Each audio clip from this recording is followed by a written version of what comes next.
I wish to see Inspector Lestrade at once. Your name, sir? Dr. John Watson.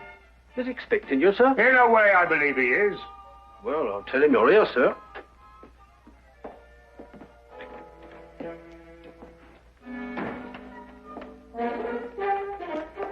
You can go in, sir. Ah, Dr. Watson, I didn't expect to have the pleasure of seeing you again so soon. Will you kindly read that? What is it? Read it. Oh. Yes, sir. Oh. I think it's disgraceful, sir. Absolutely disgraceful. What? Yes, and I'm glad you're here so that I can tell it to you personally. Why, you and I both know that it was Sherlock Holmes who solved the Cunningham case. If it wasn't for his brilliance and his persistency, the facts would never have been brought to light. And I think it's scandalous, sir, that the newspapers should have given me all the credit and said so very little about his magnificent achievement. What do you think, Doctor?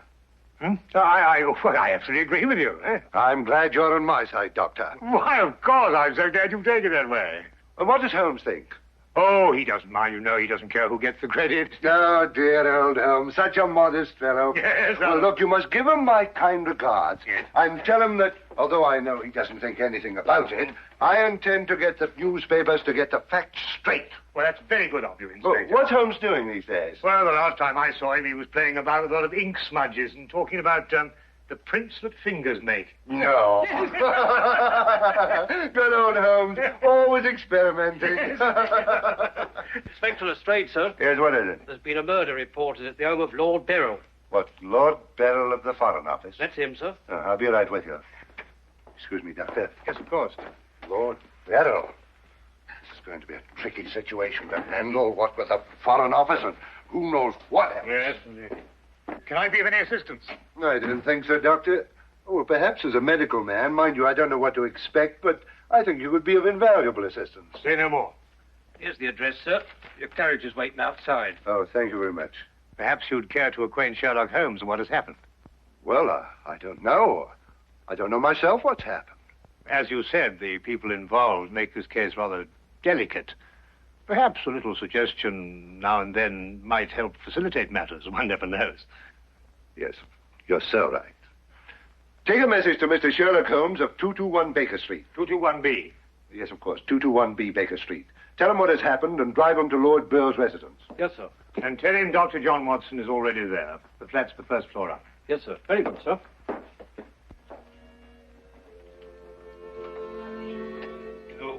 221B Baker Street.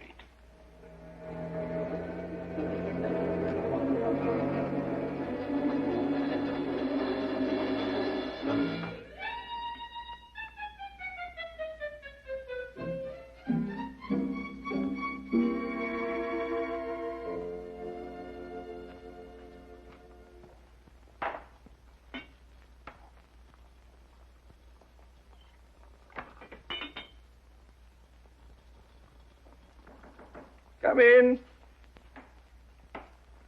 Excuse me, Mr. Holmes. Yes? I have a message for you, sir. Uh-huh. There's been a murder committed at the home of Lord Beryl. Inspector Lestrade and Dr. Watson have already gone there. Thank you. Would you care to have some tea? Some tea, sir? Yes. Is that what you're making? Oh, come along. Come and have a look at this. I'm working on an extract from a special series of pygmy poisons. Oh, very interesting, sir. Tea? Well, yes, I don't mind if I do. You take milk? Yes, sir, please, sir, if I may. Splendid. Sugar? Thank you, sir. Where did I put that sugar? Ah, that's it. It's very clear. Help yourself. Thank you, sir. Well.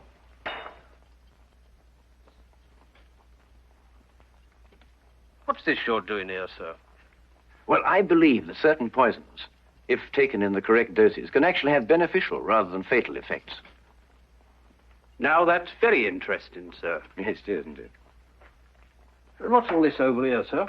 Oh, that? Oh, those are some tropical leaves. They were sent to me by a friend of mine who hunts in that part of the country.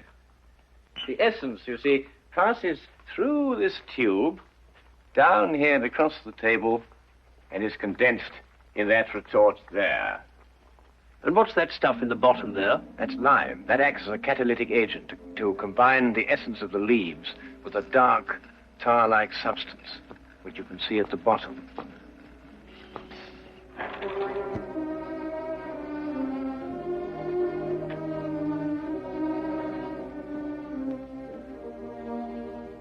Inspector Lestrade, I demand to see my wife. You've kept me waiting half an hour, and now I should like an explanation. Of course, you're entitled to one, sir. You know that Karl Oberstein was murdered in your study. I was informed of that, and it is a tragedy, of course. But I still don't see that is... Lord Beryl, your wife has confessed to shooting him. What? That's why I couldn't allow you to see her. We were taking her statement. What does she say? Apart from the actual confession of murder, she refuses to say anything. You may go in now if you wish, Lord Beryl.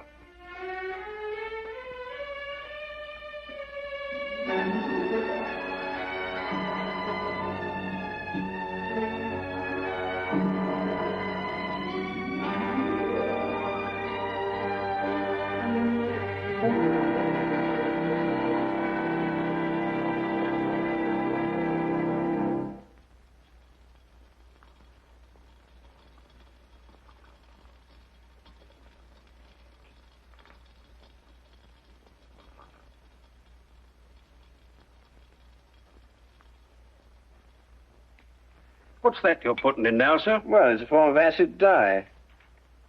Yeah. That's all right. Oh, where have you two been all the afternoon? Didn't the sergeant tell you? Oh, yes, I remember. It was a murder somewhere. Was it interesting? No, Mr. Dewitt. Uh-huh. Well, Lestrade, come and have whiskey and soda.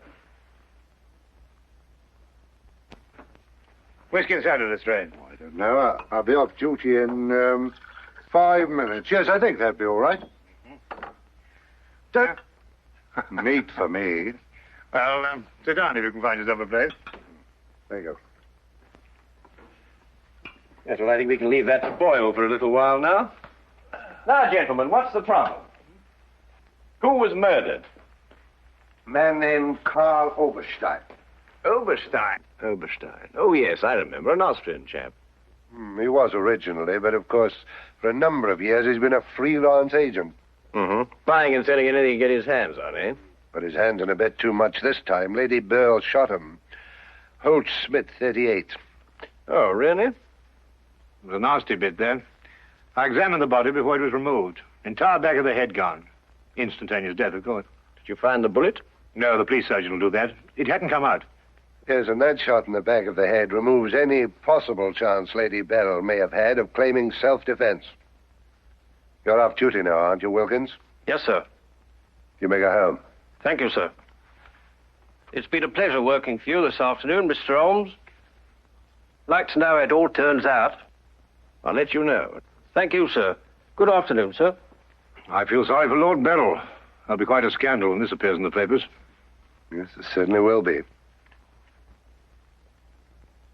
I wonder why Lady Beryl lied to you. What nationality was Lady Beryl originally? Well, she was born in Austria, although she was brought up in America. She's been here in England for the past 5 years, since her marriage, you know. It's a shame a woman like her has to remain in prison. Still, she might decide to tell you...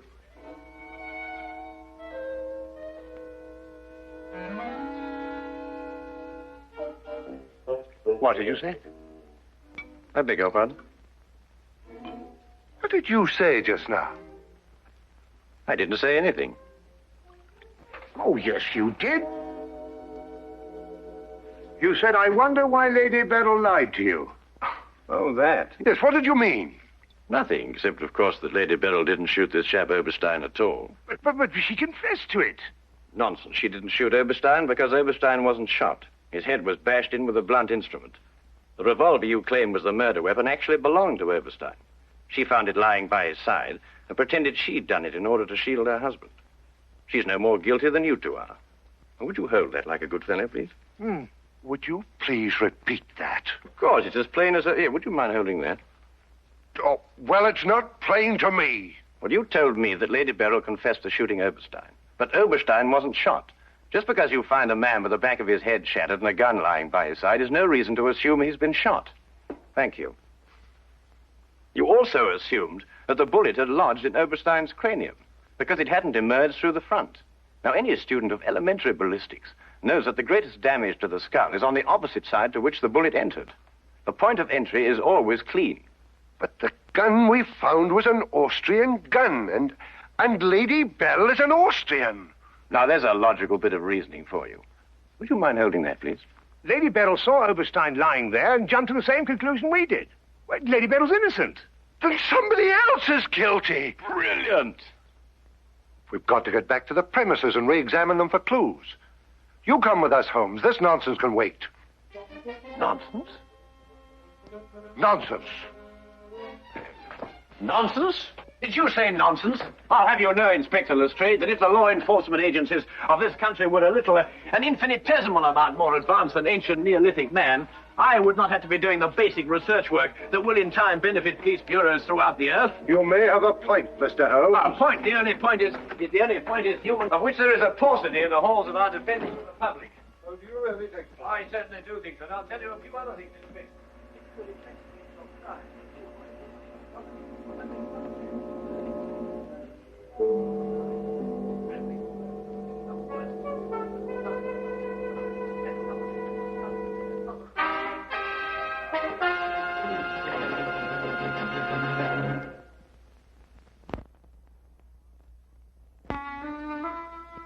And now we return to the case of Lady Beryl. Yes. Is to be dependent 90% on a good memory. Details, Lestrade. Those are the things. She's in here, and normally I'd detain her for confessing to a crime she didn't commit, but, well, what with the Foreign Office and all that, I don't believe I will. No, Lestrade, you don't want to hold her. Much easier to solve the crime if she's out. Exactly. Inspector Lestrade.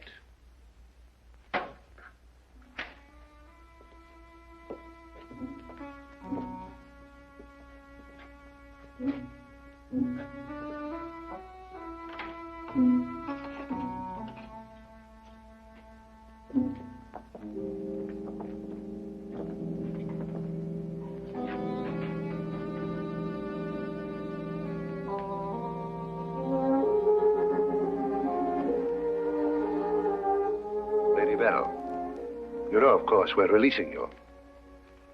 So I understand. Do you know why? No. We've been able to prove that you didn't commit this murder you confessed to.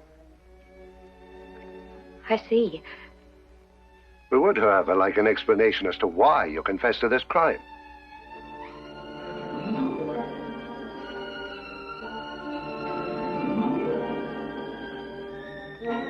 I prefer not to explain my actions, Inspector. You realize, of course, that your actions are in themselves punishable and that we could detain you. I see. Do you still prefer to make no statement? That is correct. Very well, Lady Beryl. You'll be released as soon as the formalities can be cleared. Thank you. Human beings lie to gain, to cover, or to protect.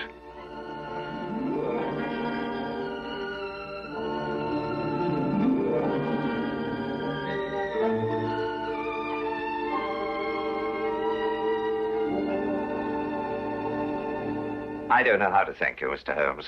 Please consider me forever in your debt. Not at all.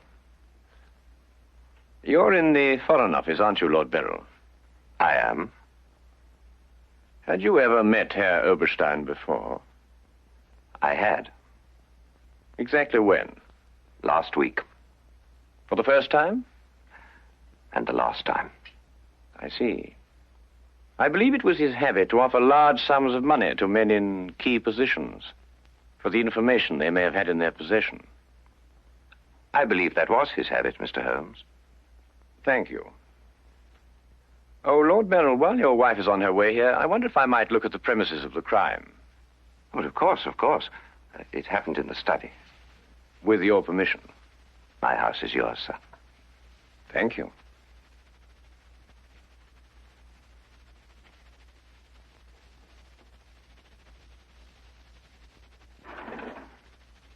Well, now, let me see. Karl Oberstein was lying about there. Of course, it's been removed.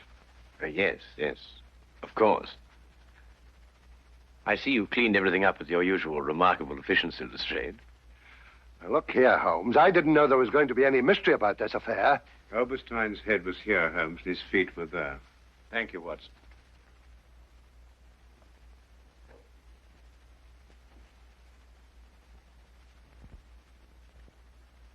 Where was the gun lying? To the left of the body. Nearer the head or the feet? Nearer the head. Was Oberstein face up or down? Face up. I had to turn him over to examine him. Has there been any effort made to gain forceful entry into the house? Well, none was reported. Why? Lord Beryl, do you use glasses when you read? Yes, I do. These? Are they your only pair? Yes. Who first discovered the body? I believe my secretary. Is he here? Yes. I'll call him. Thank you.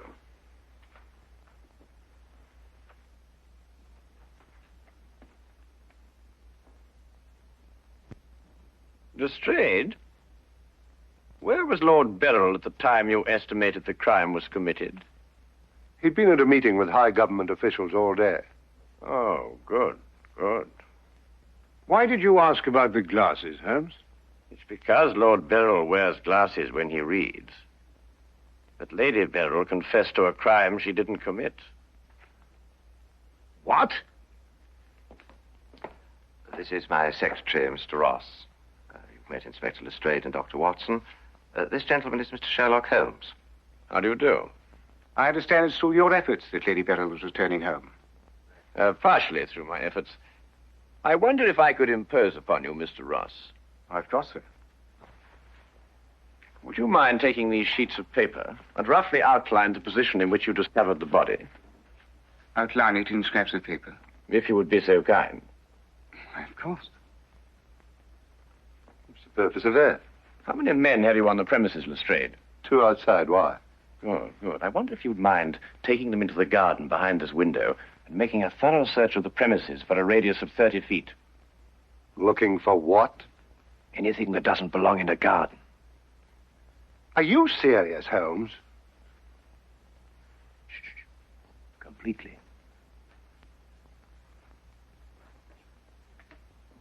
Let's got him out of our way.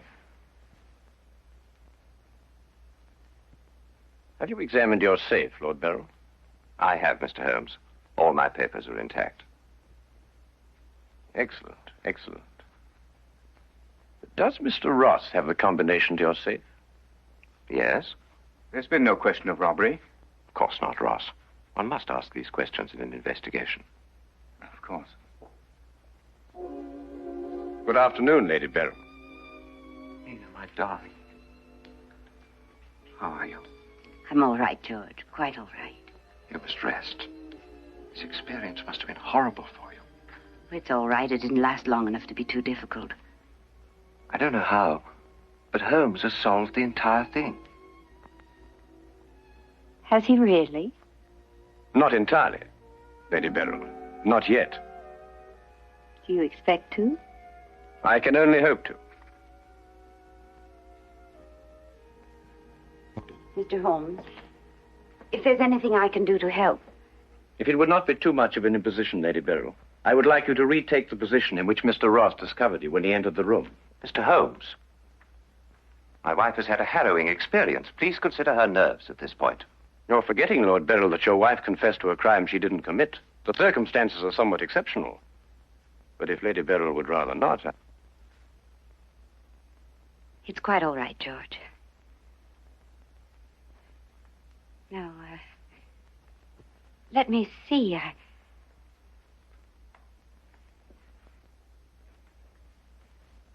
I was standing here. Exactly there? I believe so. Mr. Ross, are you quite certain that that is the position in which Lady Beryl was standing? Well, if you'll pardon my saying so, Lady Beryl, just for the sake of accuracy, you understand, I believe you were standing just a bit further to your left. A little to your left, Lady Beryl. Like that? Yes, I'd say right there. Good. Now, Lady Beryl had a revolver in her hand. Mr. Holmes. That is correct. In which hand? My right hand. Mr. Ross? That's right. Lady Beryl's right hand. Lord Beryl, do you happen to have a revolver in the house? Yes, I have. May I have it? I'm not going to ask my wife to... Yes, I am. If your wife has no objection. Of course she has objections. I have no objections, Mr. Holmes.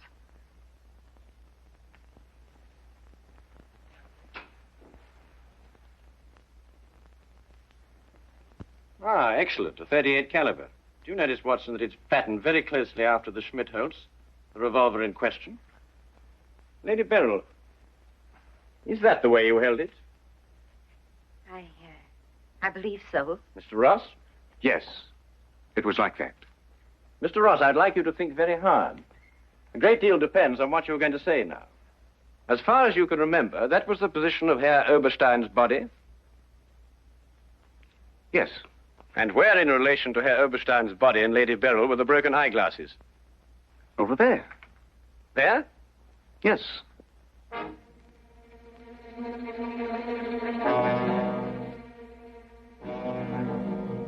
Watson, were there any glasses on the floor when you found the body? Absolutely not. You're positive? Positive. That's right. I didn't know what I was saying. There were no glasses on the floor at all. There weren't any glasses on the floor when you found Lady Beryl bending over the body. But there were when you sent Herr Oberstein crashing to the ground.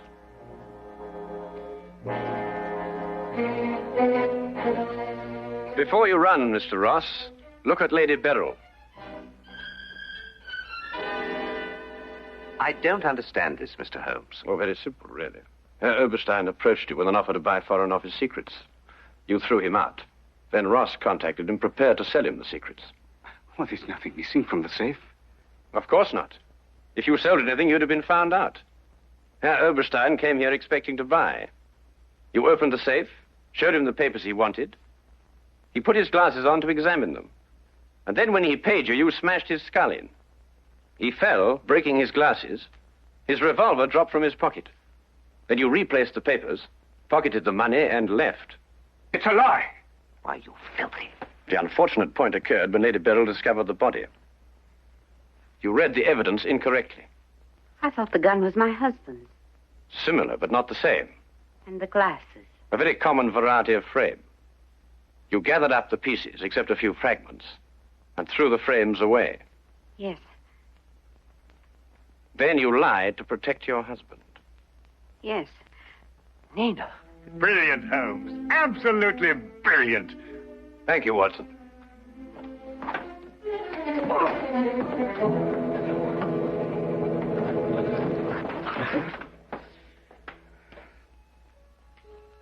My humble and very grateful thanks, Mr. Holmes.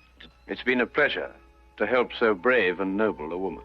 I'm still not quite certain what's happened, but I know we shall both be forever indebted to you.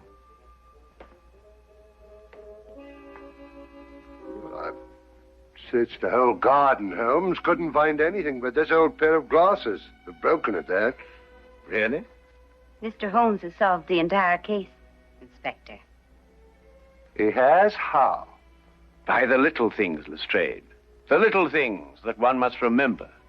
The little things that make the difference between success and disaster. One must never forget that the difference between... Good heavens. What? What is it, Holmes? I left the gas on under the experiment.